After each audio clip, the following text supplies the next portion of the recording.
Richard BONKE. Beware of the dog which bites its owner. Shared from unknown source. Reinhard Bonke and Richard Njidi. Lessons of life. There was this great man of God, who worked with Reinhard Bonke. His name is Richard Njidi. This man was gifted in miracles, signs, and wonders. During those days, Bonke would preach and step down the platform for Njidi to do what he knows best to do. He was really the kingpin of the two, as God gave them the privilege. He was a concrete support to Bonke, and Bonke's ministry was growing rapidly. Then pride, the bane of many, came. The Lord's General Richard Njidi began to think of himself as the maker of Reinhard Bonke. After all, he was the man doing the whole thing, yet Reinhard Bonke was taking the credit, and the ministry bears Bonke's name too, so Njidi thought.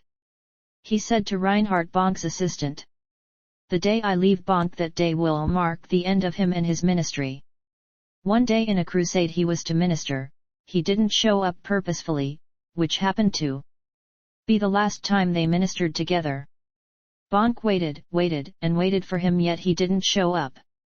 Frustrated and disappointed, Reinhard mounted the platform fully depending on the Holy Spirit this time. And guess what? God used him mightily that day in miracles, and that marked the beginning of his ministerial success.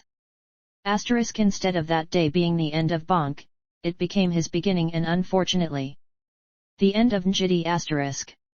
Times passed, and one day Njidi came to one of Reinhard Bonke's program and saw multitude like never before, and when he met Bonke, Njidi began to say, "I missed it, I missed it," and left the venue. That was the last time they met. He died shortly after that. Beware of pride, friend. It's a dog that bites the owner. Today everybody knows Bonke, but no one knows Richard Njidi. Sir/Ma, if you leave that unit in your church or even the church, you will be the one to suffer it.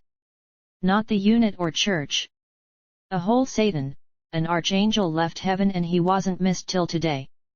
God's work is bigger than you times 10, so be careful. You are not too important. God by His grace decided to use you.